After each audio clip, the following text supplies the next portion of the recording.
Көңіл көу тапшыруы ғибрәтлі язмышлы ижад кішілер белән таныштыруын дәвам итә. Бүгінгі кунагыбызның язмышы янәшәсендә меңнәчә тираж белән таралучы романнарның геройлары да тоныкланып калыр шикелле.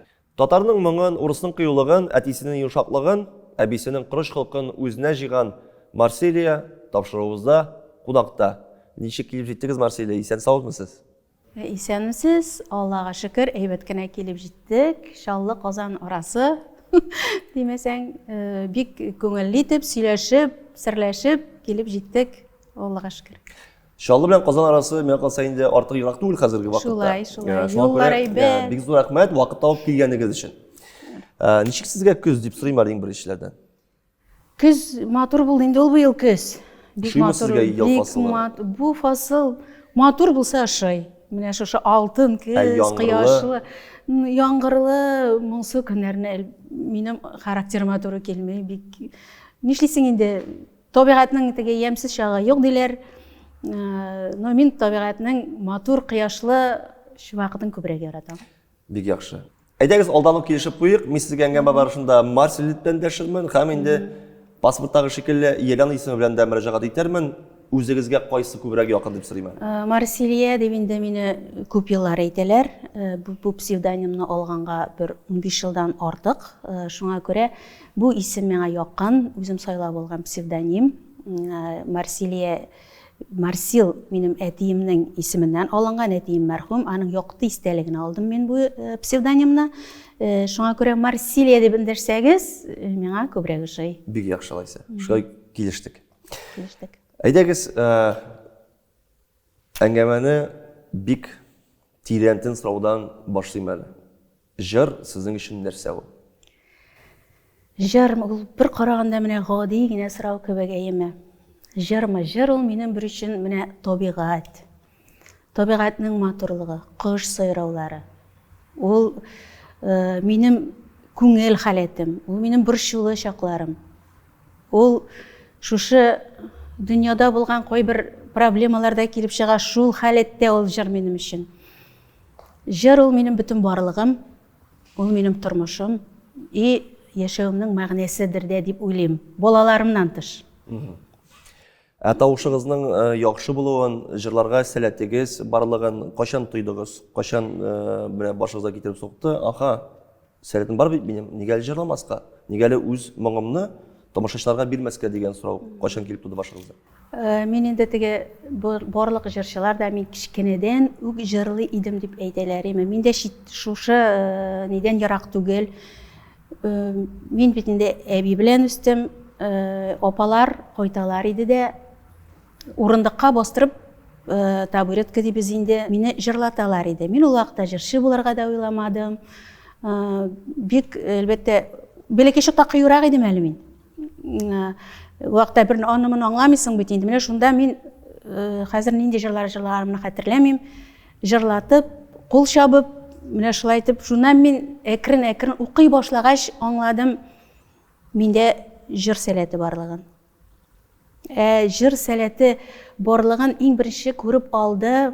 Туганнар бит инде алар җырладың да бетте, китәләр дә оныталар. Ул вакытта главалар түгел, колхоз председателе мәрхүм Ясәви абый. Ул инде күреп ниндидер бер концертта колхозның бәйрәмнәре вакытында без мәктәп укучылары концерт куя идек. Ул инде Лена, синең бит тавышың бар, моңлы җырлыйсың син дип үзенә чакырып, мин сине 10нчы классны бетергәч уку йортына урнаштырырга мин сиңа ярдәм итәрмен дип менә шундый тәкъдим ясагач, инде миңа бу көч бирде, үземнең җырлаганымны аңладым. Бик яхшы. Димәк, барбыр менә шушы җырчы булуга орлык балачакта салынган дип әйтәсез. Балачакта ие. Балачак әйләнеп кайтыйк әле. Инде балачак бик җылы, хатирәләргә бай җир дип әйтәбез әйме. Инде анда вакыт уйлар белән генә кайтып килергә кирәк дип уйлыйм мин шәхсән. Әйдәгез, балачак хатирәләрен яңартыйк та, менә әби белән үскән мизгелләрне бераз гына сөйләп китегезче безгә. 2 яшьтән сез әби белән үстегез. Менә әби белән үскән елларның истә калган иң зур сабагы нинди булды сезнең өчен?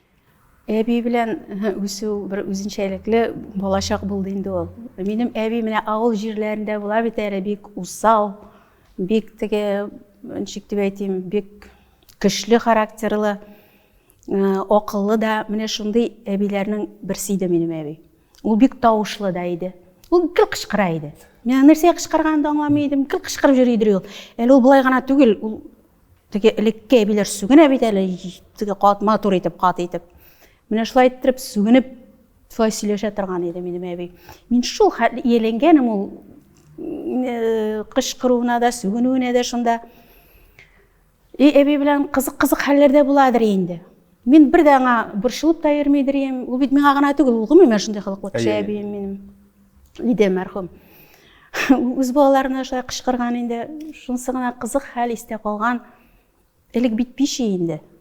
Зур пиш була торган иде. Һәм аның оралык дип йөртәдерек. Шул пишне йөгереп йөрергә буладыр инде. Балачагалар йөгереп уйнап та йөриләр. Әби мине куа нәрсәгәдер, бик каты уклау тоткан кулына инде куа мине. Мин шушы пиш аралыгыннан бер 2 круг бирәдерим дә, тиз генә ишектән чыгып китәдерим. Әби балакаем бер 5-6 круг йөгереп йөридер әле мине куып. Минем шәп киткәнне күрми бәләкәй. Мин дә баскыч төбендә җырлап утырадырым ул вакытта. Менә шундый хәлләр, кызык хәлләр дә буладыр инде әби белән. Күп булды андый хәлләр. Менә исә калган сабак бармы белән инде әбидән алып калган? Сабакмы? Менә бүгенге көндә хәзер бит инде тормыш катлаулы шулай бит. Төрле сүзләр дә, гайбәтләр дә ишетергә туры килә. Менә шушы әбидән килгән тәрбиядер дим инде. Минем ул юк бар сүзгә исем китми. Миңа кирми ул минем кулагыма. Шул әбинең нидер дип уйлыйм. Менә шушы атмосферада үсү нәтиҗәседер дип уйлыйм. Әбиегез кем дип эшләй торган сезгә? Ой, әби миңа кем генә дип эшләй. Әбиме урам себеркесеннән алып бик күп иде минем исемнәр. Әйтәм бит минем шундый телле әби инде ул. Әйтеп бетерлек түгел, бик күп минем исем. Но кызым сүзе бик сирәк яңгырыйдыр. Балаларның төрлесе була. Марселия балачак хатирәләрен яңартып, ниндирәк бала булып үстегез? Мәсәлән, берәүләр өйдә утыра, китап укыйлар, икенчеләре урамнан кайтып керми, күңел ачу якларын карыйлар, барып мәктәп укыган вакытта ук инде. Сез ниндирәк бала булдыгыз? Мин тыныч бала булганымдыр ахыры. Мин үзем китап укырга бик ярата идем. Бигрәк тә ул авыл библиотекасында мин укымаган китап калмагандыр. Әби дә хәтта синең бу укуыңа мишәт итә, кызык китап дип атыйдыр ул, андый китапларны, дәресеңне хәзерлә, кызык китап укып утырма дип. Мин инде әби шулай дигәч, ул укыган китапларымны яшереп тә куя башлады. Утны сүндереп куядыр. Мин одеял астында фонарь яктыртып укыган чакларымны хәтерлим. Мин шундагы персонажларның, геройларның тарихына кирип китә идем дә, шуларның тормышы белән яши башлыйдым. Ойырылып булмый берничектә. Мин бу реаль тормыштан китеп тора идем. Әбинең тавышлары да юкка чыгадыр. Әби апитаны аңлатып булмый ул вакытта әбигә аны. Ул инде китапны кошырып куя иде, мин бик авыр кичерәдерем. Чөнки мин ойырылдым ул тормыштан. Мин ул тормышка кергән идем бит инде. Излидерем, таба алмыйдырым. Кая куйган ул әби ул китапны аптырагач, мин ул китапны газета белән тышлап куядыр идем дә, әби бит укый белми. Әби килә башласа, бик тырышып, то китапка карыйм, то язган булам, бик акыллы кыяфәт чыгарып, имеш мин дәрес хәзерлим. Шулай итеп мин китапны укып бетерә идем. Әбине мин нит алдым, уза алдым, шушы бу чакта җиң алдым. Җиң алдым әбине. Шулай итеп китапны укып бетергәч кенә тынычлана торган идем. Ул персонажлардан мин китебрәк, аннары үз бу дөньяга кайтадыр инде. Менә шундый кызык.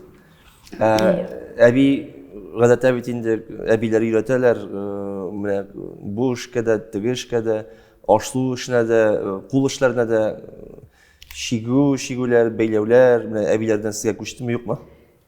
Менә Ренат дип әйтим, андый әйбер юк бездә. Менә юк, ашарга пешерергә мин инде бунары профессиям белән өйрәндем. Менә мәктәпләрдә безнең керә башлады шигу, бәйләү дәресләре. Минем әби кошырадыра куядыр, ул әрәм итмәле, ул нене, теге тукымаларны әрәм итеп җөрмәле булмаганга. Мин бит үземдә бит шустрый. Әбинең сундыгына кирип, кәфиллеген кисеп алып киткәнмен, хәтерлим, менә монсы булды. Әби білді бұл турада. Білдім екен енді оланы ул менен хәтердә калмаган, но әбинең бик күп кәфенлекләрен мин шигәргә, өйрәнергә әби күрмәгәндә генә кисеп алып киткәләдем. Өзі бір хикмәт Шактый булды ул. Марселия, гаиләдә әби йортына дип әйтегендер, сез балалардан үзегезне булмагансыздыр. Әбинең әле үзенең балалары да бәлки булгандыр сезнең янәшәдә. Юк, мин үскәндә инде әбинең балалары барысы да чыгып киткәннәр. Мин бер үзем үстем. Асы менә алар инде кунакка гына кайтып бирәләр. Минем әйтәсе килгән сүзем шул, барбер менә онок 2 яшьтән балачактан әби янәшәсендә ниндидер бер кырыс карашлар туймадыгызмы? Әйе, теге әби шуның белән кырыста сөйләшкән, ләкин үз баласына караган кебек карый идеме дип сорыйсым килгән иде әби. Ул үзенең балаларына да шундый булган. Шуңа инде менә апа, ул минем әти белән бер туган, әни бер, ата башка булаларның. Кайткач, ул миңа әйтәдер инде, син түз, ул шундый булды, без түздек, бернишле хәл юк, син ничек башлай кабул ит, дип менә шундый киңәшләр әйтәләр. Ул үз балаларында да шундый булган. Ул гомумән халкы белән шундый кеше. Мин теге әбидән зарланып утыруым түгел, ничек бар шулай сез әйтмешли. Мин аны ничек шулай кабул иттем инде. Еллар үткән саен бит әле шушы хәлләрнең шулай булуы хәерлегә булган икән дә аңлап барабыз, әйеме? Мин чыныктым. Мин үзем карарга өйрәндем. Мин тавыш каугаларга, юк барга исем китмәскә өйрәндем. Ничектер аның мондый тәрбиянең миңа файдасы бик күп тә булды. Бүгенге дөньяда бу бик нык ярдәм итә. Марселия, бүгенге көндә туганнар белән элемтәләр сакланамы? Ничегрәк аралашасыз? Бәлки уртак бәйрәмнәр бардыр, бергә очрашып, җыелыша торган. Ничегрәк хәлләр туганнар арасында? Хәзер инде авылда әбием күптән мәрхүм. Шушы айдан башта әйтеп китим әле, әбием ничек кенә булмасын, мине исән сау, сәламәт итеп тәрбияләп үстергән, аякка бастырган. Мин аңа бик зур рәхмәтле. Мин инде диктомда да үсәргә шундый тормыш ярыйкыда язмаган алай үсмәгәнмен диктомда. Әбием зур рәхмәтле мин аңа. Тормыш өчен дә ул миңа бик күп үзенең халкы белән булса да, үзенең теге фикерләүләре белән миңа дәрес бирде. Урыны җимакта булсын. Әйе, безнең монда сөйләшкәннәр дуга булып барсын. Дуга булып барсын, әйе, тынычлап йокласын. Рәхмәтем әбиемә зур. Туганнарга килгәндә, инде хәзер туганнардан менә шушы опам, Райхан опам Чаллыда яши, ул әле сау сәламәт, Аллага шөкер, очрашабыз, бәйрәмнәрдә бергә утырабыз, аралашып торабыз. Бу минем инде әнием урына калган опам. Мода ул үзе мөгъҗиза. Безнең эчке дөньяны ача. Синдә модадан артта калма. Гел яңаша киен заманча. Мода, булмый модасыз яшә. Яңа чыккан модельләр ничек шәп. Мода, булмый модасыз яшә. Яңа чыккан модельләр ничек шәп. Ай-ай.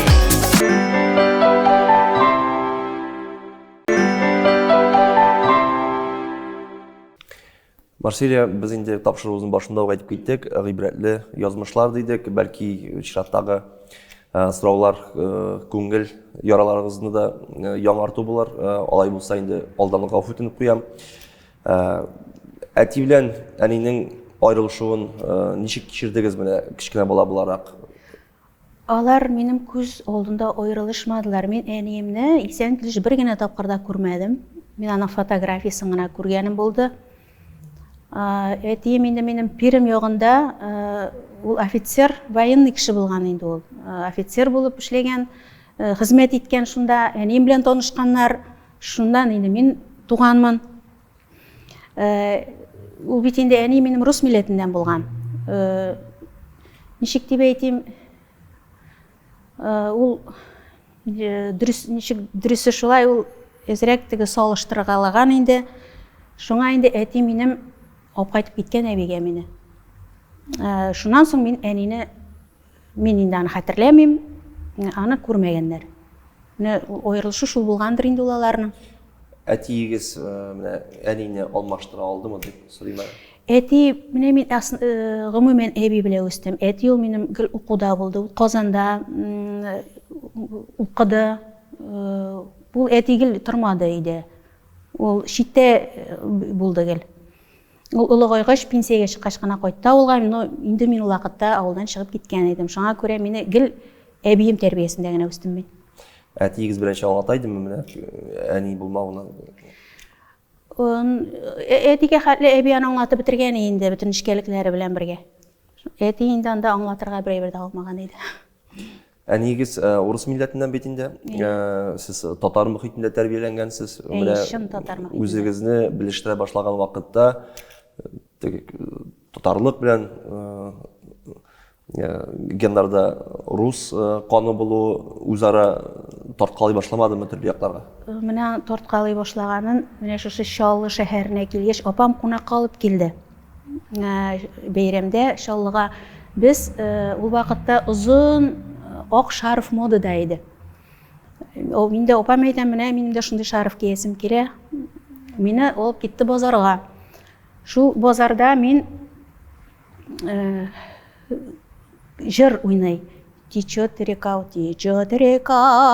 Волга дип прям глубоко җырлыйлар инде. Мин шып туктадым. Нишләптер?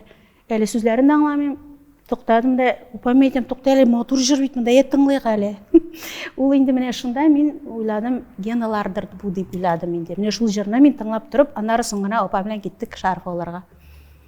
Менә шунда гына аңлап алдым мин, әйтәм, була икән бу. Чаллы ничегрәк каршы алды сезне? Канатларны кайырмадымы яшьлектә? Ничегрәк хатирәләр ниндирәк дип сорыйсым килә? Чаллыга бәйле хатирәләр. Менә килгән елларда. Монда минем яшүсмер вакытлар инде шушы 10нчы классны бетергәч, ул без 10 гына класс укыдык, 85нче елда бетердем мин 10нчы классны. Анда инде апа алып китте. Әйдә, монда ятма син дип алып китте инде ул мине шәһәргә. И торговый кулинарный училище якын гына апаның өе белән инде ул шунда алып барды да укырга да кертте мине. Укырга кертте. Шушыннан мин общежитиедә яшәп киттем. Үзем кебек авыл кызлары иде анда, татар кызлары иде анда.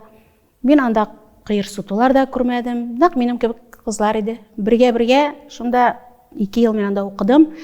Һәм иң мөһиме менә шунда Сагитов Зөфәр Ярулович, әле ул Аллага шәрхәмендә исән, беләсездер инде, ул Тибрәнә җыр күңелемдә җырның авторы Гөлшат Зайнашева сүзләренә язылган зур хорны җитәкләйде. Һәм ул бүтән татар кызларын шундагы җыеп, менә шушы хорда без җырларга өйрәндек. Мин икенче тавышта торганымны хәтерлим. 9нчы майларда бәйрәмнәрдә без хор белән чыгышлар ясый идек. Менә минем шушы Чаллыда, шушы училищеда башланды менә бу җыр буенча китүем дә дип әйтик. Барбыр төрле төбәкләрдә яшәгән иҗат кешеләрен дип әйтик, Казан күбрәк үзенә тарта, хәтта менә Башкортстаннан да күпләп Казанга киләләр, Казанда җырчы буларак үсеп китәләр. Салават Фатхетдинов та үз вакытында Чаллыдан Казанга күченгән. Сезне Казан үзенә тартмадымы? Әллә инде менә Чаллыда иҗат итер өчен мөхит уңайлы булдымы сезнең өчен? Юк, ул вакытта әле мин теге иҗат дип бик ничектер уйламадым. Шул тормыш агымы белән барылгандыр инде ул. Минем Чаллыга килүемнең сәбәбе менә шушы апага ияреп килү. Әгәр инде апа Казанда торган булса, мин Казанда булган булыр идем. Әле минем бу вакытта мин җырчы булам дип төплек мондый уем юк иде. Ул тора бара килде ул әйбер. Менә тора бара гына ныклап уйлый башладым мин ул турыда. Хорда җырладым. Инде бөтенебез бергә. Үземнең токталы мин җырчы булыйм әле дип вакыт ойламадым әле. Марселия, сез инде күптәннән әни кеше, улларыгыз үсеп буй җиткән. Шуңа да карамастан, бераздан комплимент ясым килә. Бу сыннарыгыз кызларлыкы шикелле матурлык серләре белән бүлешәсезме яшьләр белән дип сорыйм әле. Рәхмәт комплиментыгыз өчен. Матурлыкның сире нәрсә? Иң беренче җан тынычлыгы дип әйтәм. Мин дә инде кешедән калышмыйм, дип әйтәм, дөресрәк тукланырга. Теге бик спорт белән заниматься итәм дип әйтә алмыйм, но балавыз итәм. Спорт белән алай вакыт булганда, кәеф булганда. Тынычлык, жан тынычлыгы иң беренче җыерчыкларны булмавы, шул жан булуы, булмавы шуннан торадыр дип уйлыйм мин. Күңелең тыныч булсын, җаның тыныч булсын, позитив яшәргә тырышырга кирәк, матурлыкны күрә белергә кирәк. Начар уйлар кертмәскә тырышырга кирәк. Менә шул вакытта миңа калса артык кирәкмәгән җыерчыклар әзрәк була. Дөрес, килешмичә һичкадәр мөмкин түгел. Улларыгыз бу җиткән дидек, улларыгыз бар, оныкларыгыз бар. Бер оныгым бар әйе. Алар ничек карый сезнең иҗатка? Улларым бик әйбәт карыйлар хәзер. Алар бу минем тормышның хәзер мәгънәсе икән аңлыйлар. Алар ярдәм дә итәләр, каядыр гастрольләрдән киткәндә килеп алалар, озатып куялар машина белән инде вокзалларга.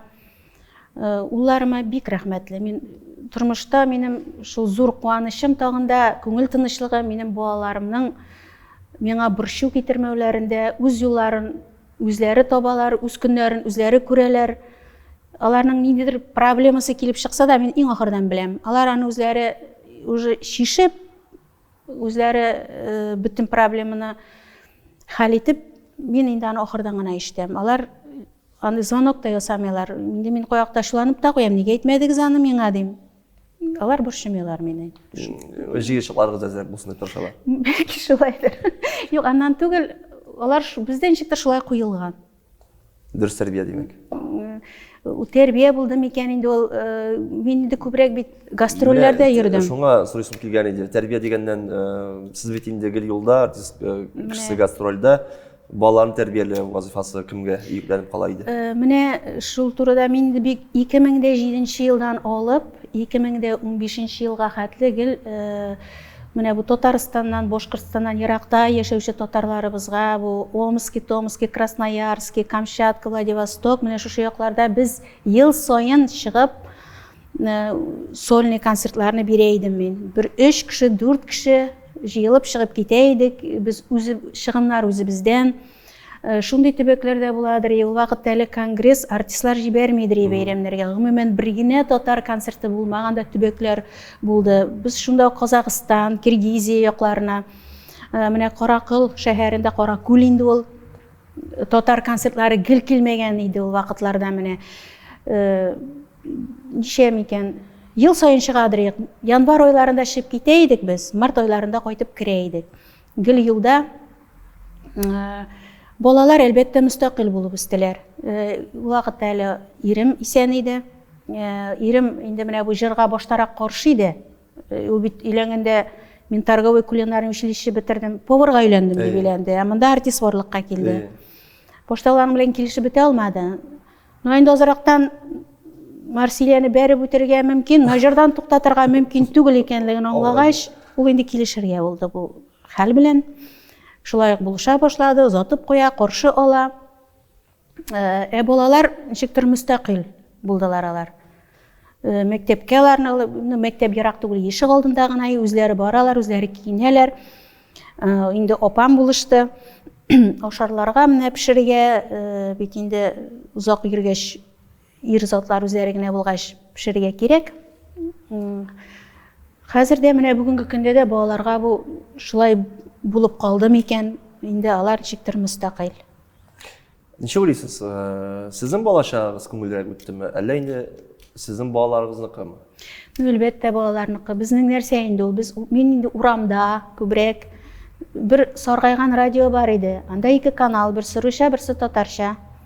Бигрәк тә шимбә көне, якшәмбе хәтерләмим, Хәвәскәрләр концертын әби белән бик яратып тыңлый идек без. Телевизор юк. Телевизор юк, чөнки безнең авыл урнашкан аскы өлештә. Телевизор карар өчен бик бийик булган багана куярга кирәк иде. Бик кеше кая инде аны күтәрсен андый әйберне. Шуңа күрә күбрәк урамда үселде. Минем балаларым әлбәттә компьютер чоры, төрле кружокларга барыбер дә йөрделәр. Әлбәттә аларның балачагы күңелледер дип уйлыйм. Үземнекендә күңелсез дип әйтә алмыйм. Ул вакыт өчен ул күңелле булган. Тормыш иптәшлегегез турында бераз гына сөйләшеп китик әле. Ниндирәк холыклы кеше иде? Әйттегез, күйеүгә чыкканда ул повар кызны күйеүгә алды һәм инде монда миннән җырчы ташып чыга башлады. Бераз гына менә килешмәү вакытлары булган һәм ничек барыбер соңгы чиктә инде ул ризалашты. Бу хатын кызның дөрес дип иратны юмалый белү нәтиҗәсеме, әллә инде иратның беразына ярар инде дип кул селтәвеме? Юк, инде хатын кыз юмалый да белергә тиеш. Юмаламыйча булмый инде ул мужикларны. Юмалый белергә кирәк. Бу инде минем үҗәтлектә булгандыр. Әйтәм бит, мине кире туктатып булмаячагын белгәч, ул үзе дә килеште инде. Аннары ул инде күрде, моның бер нинди дәгән Начарлыгы юк. Начарлыгы юк. Әлбәттә, күбрәк мин өйдә тормадым инде. Аның менә бик зур минусы шул булды. Ул вакытларда мин гастрольләрдә йөрдем. Боштарак әлбәттә булды, тавышлар да чыкты, скандаллар да булып торды. Соңыннан килеште. Орда үз урынына басты аннарысын. Җырларга күчәбез. Мин инде сезнең җырларыгыз белән танышып чыктым, җырның авторларын карап алдым. Бик нык танылган хит авторлары юк шикелле сезнең җырларның авторлары арасында. Гүзәлия, Айдар Тимербаев, Оскар Усманов шикелле авторлар белән эшләү уңышка юлны кыскартмас иде микән? Ничек уйлыйсыз? Бу да дөрес сүз. Мин бүгенге көндә менә минем бик күп җырларымның авторы Лилия Тарханова. Лилия Тарханова ул киң диапазонлы җырлар язарга ярата. Әллә миңа шунсы кызыклы микән инде. Ничектер Лилия белән эшләп киттек дә без. Ничектер уйлама, ул авторлар белән эшләү минем уемда юк түгел. Ул бар ул минем уйда. Алла бирсә, мин аларга мөрәҗәгать итәрмен дип уйлыйм алдагы көннәрдә. Хәзергә менә әле минем бик күп репертуарымда Лилия Тарханова җырлары. Әле бит авторлар белән эшләр өчен барбер күпмедер дәрәҗәдә күңел холыклар да туры килү кирәк. Син эшлисең килде дә эшләдем дип кенә булмый. Я аның ягыннан ниндидер бер киртә кырыла, я үзеңнең ягыннан ничектер бер күңел җибәрми ул кеше янына битәсе килә. Туры килү дә кирәк автор белән җырчының бер-берсенә аңлаулары кирәк дип әйтәм. Бәлки әлегә теге инглизчә эшлек контент табытыр булмыйдыр алар белән. Юк, алай түгел. Мин бүтән кеше белән дә табам уртак тел. Әйтәм бит, минем халкым ул якка бик җайлы. Мин бер кашан да кистереп тә әйтмим. Үземнең теге кырт итеп тә кисмим. Шуңа күрә мин бүтән кешегә дә яраклаша оламдыр кебек тоела. Кешенең авыр сүз әйтсәм, мин аңа караганда үзем күбрәк борчыла башлыйм. Шуңа күрә лучше мин аңа әйтмим. Лилия Тархановага мин менә әйтәм аңа нәрсә миңа кирәк. Хәзер аның сүзләрен әнисе яза. Ниндирәк стильдә җыр эшләс аңлатам. Аннары Лилия үзе дә менә аранжировка язганда дагын ул минем ниндидер бер җырны таба дагын. Менә без аны копировать итмибез. Менә шуның нәрсәләрендер генә, менә шундыйрак стильдә дип инде. Бу күбрәк зарубежный җырлар була инде. Менә шулай яраклашып эшләп ничектер өйрәнелгән аның белән. Шумардыгыз инде. Шумардык. Ул мине бер авыздан аңлый, мин аны аңлыйм. Шуңа ничектер җиңел. Вот шуңа бер автор белән генә эшләнелә. Хыял бар. Мехрибанны ул үстердем дия. Әйтә алсам иде эй балам. Бәхет тәүфигыңнан аермашы. Кадерлемне газиз бер Аллах. Шәфкатьле бул балам, тәүфикле бул.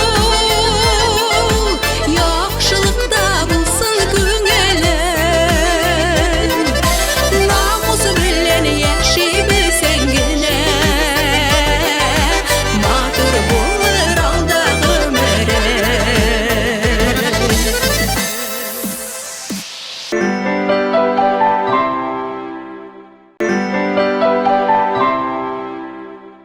Sizin ömrünüzün bir şiirlik ülüşü energetik medeniyet sarayında ötken Kazandagı yıldız yasavcı kompaniyalar bilen işlevtilegi var idimi, bulmadımı, elle alanın şartları sizni kanaatlendirmedimi? Мен бит инде бу шынлап тұрып жырлау сәнгатенә, профессиясына соң килдем. Башта менә ничек дип әйтим, менә шушы буфетта эшли башладым бит инде, мен торговый кулинарный училищені бетердем дә буфетта эшли башладым. Җырлыйсы килә, теләк бар бит җырларга. Менә шушы буфетка бер газета китереп куйды. Нәрсә, латокка салынган булдым инде. Шушы газетада күрдем Алия Хафизуллина Алия Идрисовна эстрада буенча шөгыльләнергә җырчылар җыя дип инде. Таланты булган яшьләрне җыя. Күрдем дә киттем эзләп нидән. Шалда шатлык яшьләр үзәгендә. Ул мине тыңлап карады да, әлбәттә, синдә тавыш бар бит, әйдә эшлибез, әйдә шөгыльләнә башлыйбыз дип, ул минем белән шөгыльләнә башлады. Азмы күпме шөгыльләнгәннән соң бу 2000 елда булды, Шаллы былбылы конкурсы. Аннан алдагы ул булган Казанда Далили Муллагалиева хәтерлим гран-при алган иде. 2нче елны бездә булды. Озын сүзнең кыскасы, мин бу конкурста 2нче урын алдым. Birinci orunni Qozonda Yelabg'oda büyük moshni tovushli bir yigit oldi. Bu mening esda qolgan. Әле menim u konkursda berilgan Salavat obezurida o'tiradi. Salavat Fatqatna Venera Ganieva. Sokovыжималка аның логотипы белән Salavat degan бүгенге хәтле минем истәлек булып тора ул шкафта. Менә шушыннан китте иҗат тормышы иншалла. Икенче кеше әле минем иҗат беренчесе булса Хафизуллина Алия Идрисовна, икенчесе Рзаева Гүзәдә Мухаммедовна. Менә шу конкурска килде дә кызым ди сиңа ди бит син кая эшлисең? Әйтәм шулай буфетта эшлим, менә шулай. Синең бит урының буфетта түгел, синең бит урының сәхнәдә дип бу мине үзенә энергетик мәдәният сарайына җырларга чакырды. Башта мин 3 айга сынау шарты белән генә алынган идем. Шулары да күреп, мине тиз генә инде аңлап алып, шын профессионал җырчы ставкасына кертеп куйдылар. Менә шуннан алып, инде мен 23 ел буе энергетик мәдәният сарайында җырчы булып эшлим. Тагын әйтеп үзем әле 3нче хатын кыз бар, тагын мине шын уже профессионал иткән кеше бу Ганиева Венера Ахатовна. Аны дагы тормыш шулай китереп чыгарды. Без ничектер уртак концертта булдык. Нишләптер Венера Ахатовна миңа игътибар итте дә, син ди вокал буенча ди профессионал укымагансың бит ди. Мен әйтәм, сез каян беләсез? Менә синең сүз әйтелешеңдә ди, койда барыбер дә бар ди, әле синең тиешле дәрәҗәдә вокал белеме алмаганың күренеп тора әле синең ди. Мен әйтәм, әйе, андый белемем юк әле минем. Муфунда үзенә ул мине нәшә Казан Мәдәният культура институты магистратурасының халыкчан җырлау бүлегенә үзенә ул укырга чакырды. Мин сөенеп риза булдым. Һәм менә бу нене 2 ел бетергәнгә бу магистратураны бик зур рәхмәт Венера Ахатовнага. Ничек ул мине шын җырчы итте.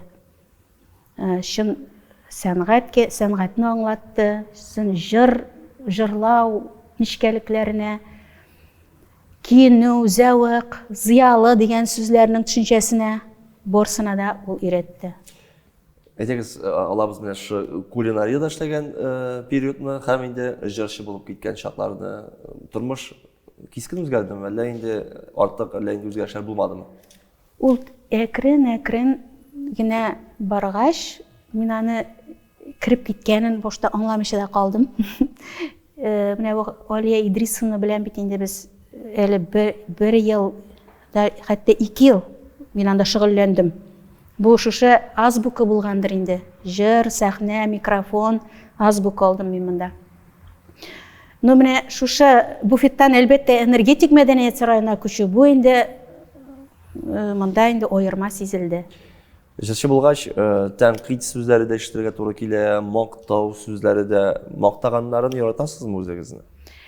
Менә тәнкыйть сүзен алыйк әле. Менә тәнкыйтьләгәндә әймә шын профессионал. Менә минем ул вокалымны, әгәр дә ул тәнкыйтьле икән, үзе шын җырчы булса, тормышта нәрсәгәдер ирешкән булса, мин ул тәнкыйтькә колак салам, әлбәттә салам, киңәшләрен тыңлыйм, әле барып нәрсәдер сорарга да мөмкин.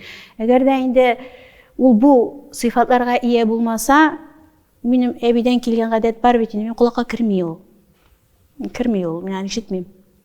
Андый тәнкыйтьләрне. Моктаганы бөтен кеше яратадыр инде ул. Моктаганда да теге бар ясалма мактау, бар чын мактау. Менә шу ясалма мактау шулай ансына инде мин көлеп кенә баш рәхмәт дим дә, битте китте шуның белән. Чын мактаганда ул сизелә. Чын күңелдән кеше мактый. Әлбәттә рәхәт күңелгә. Алдарак мин сезгә буйсынагыз да кызларныкы шикелле, үзегез дә кызлар шикелле яшьлегез бу чын күңелдән булды, ярар? Мин монда чын күңелдән икән аңладым инде. Марселия, бүгін көріп тұрабыз, сәхнәне дір сілкетуші жыршылар, артистлар, ялғызларға түгел, сәхнәдә төркемләр белән чыгыш ясый. Сезнең үзегезнең төркемегез бармы? Менә иҗат итәр өчен команда булып бергә эшләүче кешеләр кемнәр алар? Кемнәрне атай аласыз?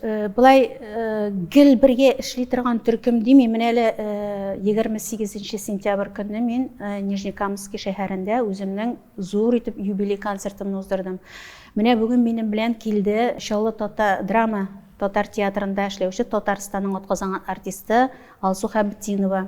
Бу минем клипларымның, менә шу юбилей концертларымның режиссеры. Без бергә бик күп еллар бергә эшлибез, килешеп, аңлашып, бер-беребезне аңлап эшлибез. Менә бу минем шулай ук командам дип әйтә алам мин. Минем командамда Озамат Гайнанов, биючеләрне инде мин шушы концерт вакытында чакырып китерәм. Болгар бию ансамбле белән эшлим. Булай гел төпләнеп кенә минем белән эшләүче шушы Алсу инде, Озамат Гайнанов. Бүтәннәрне инде мин төрле вакытта төрлечә сценарийга карап чакырам. Кой вакытта гитарист кирәк була менә, кой вакытта баянчы, җырчы кирәк була менә сценарий буенча. Тәнкыйть сүзенә кабаттан килеп кайтыйк та, башка бер сорау килде. Мәсәлән, бәлки мондай җыратлык булганы да бардыр сезнең язмышта, бәлки булганы юктыр әле. Тәнкыйть сүзләрен яудырдылар ди коллегалар, туганнар, яисә тамашачылар. Кайсының менә шушы ачы комментарийлары, ачы сүзләре күңелегезгә авыррак кирип урнашачак? Авыррак дип тамашачылар сүзе дә мөһим инде. Әйтәм, барсына да колак салыр идем. Салыр идем дә кайвак үзең бит кеше тәнкыйтьләгәндә синдә нәрсәдер барып чыкмаган, сен үзең дә беләсең. Һәм син ул тәнкыйтьнең дөресме юкмы икәнлеген дә сизәсең. Андый вакытта инде мин күңелгә авыр алмыйм. Әбием воспитаниесе дим бит. Нәрсәдер төзәтергә, шулай дип саныйм икән, кирәк дип саныйм икән. Мин аны төзәтергә тырышам. Мин аны инде ничектер бүтән вакытта ул әйберне кабатламаска тырышам. Марселия, сез тиңләшергә теләгән, бәлки бераз гына ошарга теләгән кумирыгыз, остазыгыз бармы? Әйдәгез, бераз гына барлап китегән. Әлбәттә бар. Менә мин сезгә әйттем бит инде, Казан мәдәният институтында магистратурасының халык шанҗырлар бүлеге бетердем. Бу инде бүлекне Ганиева Венера Ахатовна җитәкли. Менә шушы Венера Ахатовнага карап мин соклана идем. Мин аңа беренчедән сокланам хатын-кыз буларак карап. Менә аның зәвыклылыгына, аның зыялылыгына, ничә карама шул хәтле пөхтә киенгән булыр. Ничә карама шул хәтле балкып торыр. Сокланып карап тора идем. Бу кешедән чыннан да үрнәк алырдык. Аның тырышлыгына, яшене, әле ул бездән дә яшерәк менә шул хәтле энергия килә. Biz aның экзаменнар алганда ул керәдер. Ул экзаменнарда мастер-класс күрсәтәдер. Мин ул вакытларны хәзер сагынып та куям. Мин яңа баштан укыр идем тагын. Шул хәтле рәхәт вакытлар булды ул минем өчен. Сұрайм әлі, сіз бетінде өзіңіздің сөзлеріңізше үлкен яшьтә тамамладыңыз магистратураны. 51 яшьтә. Анда бәлки яшьләр белән белем алгансыздыр, әйме? Менә кыен булмадымы? Әллә инде киресенчә яшәреп йөрдегезме яшьләр арасында? Менә шушы бинага килеп кергәч, мин иң беренче горурлык хисе кичерә идем. Мин бит монда укыйм дип. Әлбәттә, анда күптән укырга кирәк булган. Тормыш ничисең инде шулай язган. Мин бит инде силкәлтәле юллар белән килдем бу юлга. Ничек дип әйтим, яшьләр укытучы дип билеп минем белән исәнләшеп китәләр иде. Әлбәттә, яшьләргә карап соклана идем. Мен әйтәм, булар яшьтән үк укыйлар, күр әле нинди бәхетле, нинди сәләтле яшьләр дип аларга сокланып та, кызыгып та карый идем. Һәм шул ук вакытта мин дә шушы яшьтә булсам да шушында укый алуыма горурлана да идем. Әлбәттә, менә бу кичерешләр, бу белем өчен мин бик нык рәхмәтле устазыма Венера Ахатовнага. Мин аннан тормыш белеме дә алдым. Хатын-кыз буларак тагын ниндидер үземә ниндидер сыйфатларны алдым. Гомере озын булсын, хәзердә бик нык аралашып яшибез, киңәшләшәм, авыр вакытларда киңәшләшәм, бәйрәмнәрдә сөйләшеп, аралашып торабыз. Ничек дип әйтим, менә мондый кешеләр гел очрап торсын иде юлда. Яшьләргә рухландыралар, әйме? Әйе, нык рәхәт, нык кирәкле, нык рәхәт кешеләр. Менә Венера Ахатовна минем тормышта да, иҗатта да минем кумирым инде. Бүгенге көндә ирешкән иң зур уңышыгыз нәрсә дип саныйсыз? Әле иҗат буенча мин бик ныклап әллә нинди уңышларга ирештем дип әйтә алмыйм үземне. Миңа калса, әле барысы да алдадыр кебек, эшлисе эшләр, эшлисе җырлар, куясы концертлар әле алда күп. Әле ирешкән уңышым бүгенге көндә минем балаларымның бәхетен күреп, тоеп яшәү, бу минем дә уңыштыр дип уйлыйм. Менә бу минем өчен уже бу инде минем бәхетем. Тагын сәламәт булу инде барыбызның да сәламәт булуы, бу шулай уңышлы дип аңлыйм инде мин. Бар калганы барысы да алда, Алла бирсә. Әйтегез, бераз гына шәхси илкәгә дә кагылмыйча булмас. Сезнең йөрәкне яулый алырлык ират нинди сыйфатларга ия булырга тиеш дип сорыйм әле. Бу ирзат миннән көчлерәк булырга тиеш. Көчлерәк булырга тиеш. Үзе дә инде ниндидер тормышта ниндидер үрләр яулаган, үзенең юлын тапкан булырга тиеш. Килде китте, пеште пешмәгән мондый иратны яратмыйм да. Шуңа күрә белмим әле, андый ират күрмим мен. Үзенең тирәдә. Хатын-кызлар арасында берәүләр әйтә дуслык бар диләр, берәүләр әйтә дуслык юк диләр. Дусларыгыз бармы? Дус кызларыгыз? Иҗади дусларым бар. Мондый андый сүз әйтә алмыйм, мондый дустым дип әйтә алмыйм. Иҗатдаш дусларыгыз сезне ни өчен хөрмәт итә, ни өчен ярата дип саныйсыз? Чик дип әйтим, шул минем характерымның гибки булуындадыр инде ул. Әйтәм, мин бик каты бәрелмим, тыныч кына тыңлап тора алам, үземнең фикеремне әйтә алам. Килешмәсәм, шулай ук тыныч кына әйтә алам. Кызып та китә торган гадәтем юк. Менә монда минем белән әйтеп китүемчә, Алсу Хабетдинова килде, ул әйтеп бетерер. Алар күбрәк әйтер миңа караганда.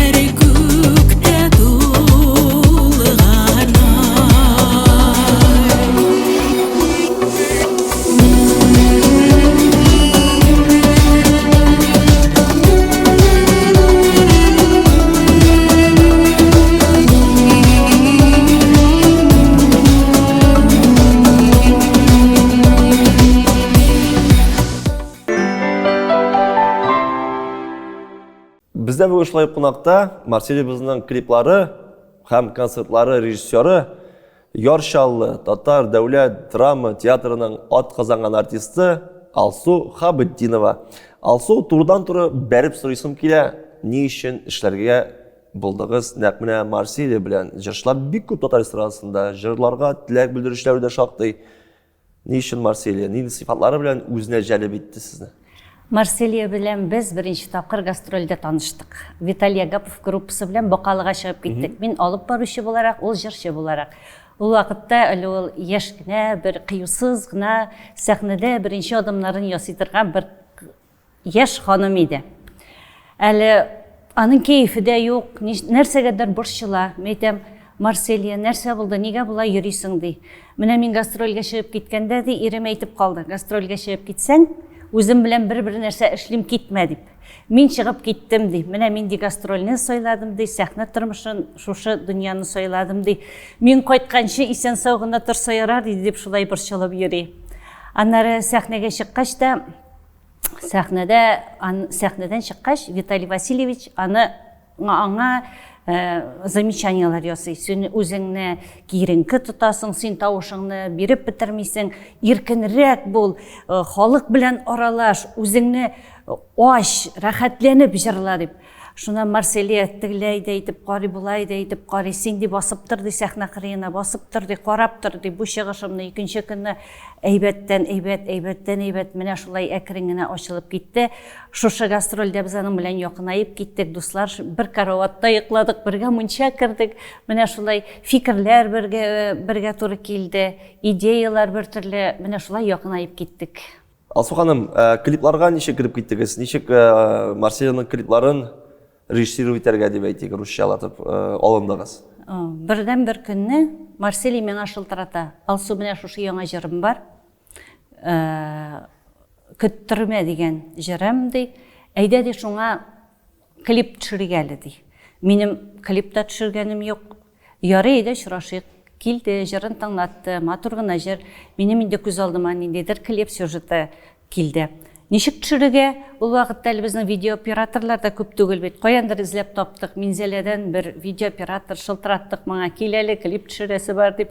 Күтәреп килде инде бу аппаратларын. Мәйдәм, клип төшергәнең бармы? Юк ди, ничек төшерәсе аны ди. Интернеттан өйрәнә шулай, ойлый шулай итеп беренче клип төшердек. Беренче юлы бик нормально гына килеп чыкты кебек. Алда көннәргә нинди максатлар куйдыгыз? Марселияның иҗатына бәйле клиплар, концертлар, әзерлек барамы менә быелгы сезонга? Марселия ул бик таләпчән кеше. Аның бер принцибы бар. Булса булсын, булмаса булмасын.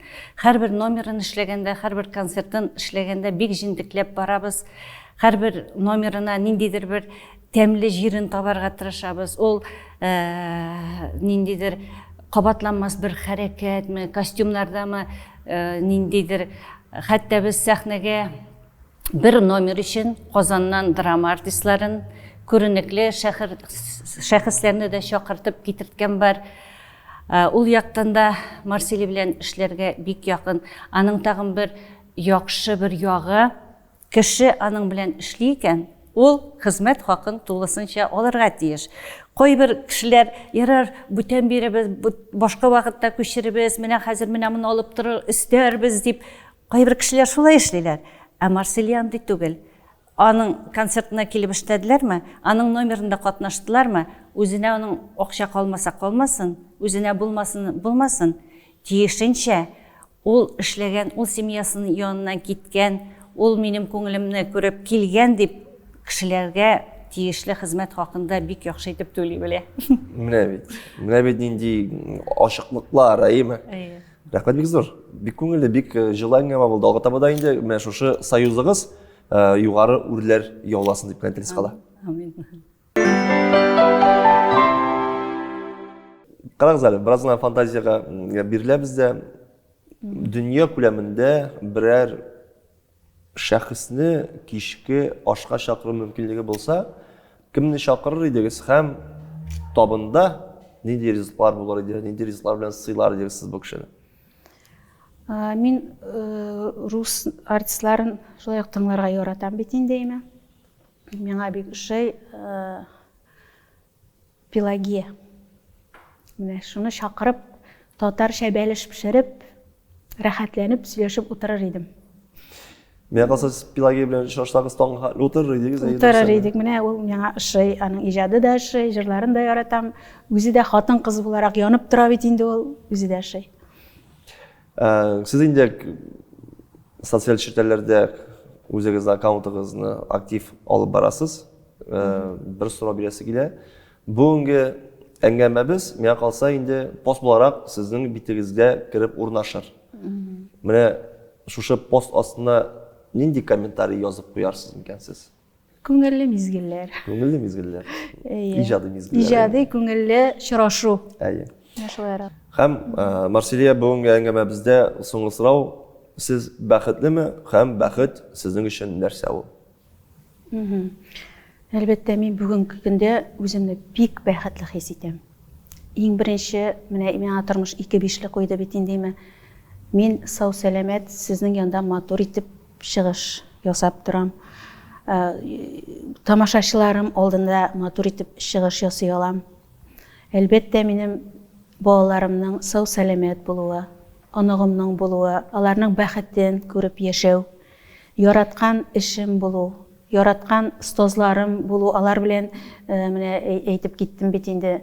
Очраша алу, менә Венера хатым белән очрашуым, аның белән бергә уку еллары, булар барысы да бәхет.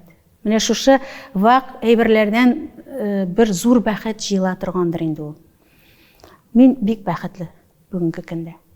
Марселия, бик зур рәхмәт сезгә килгәнегез өчен, матур әңгәмә өчен, матур моңлы җырларыгыз өчен. Алга таба да шушындай җылы очрашлар булсын. Амин, шулай булсын. Үзегезгә зур рәхмәт чакыруыгыз өчен.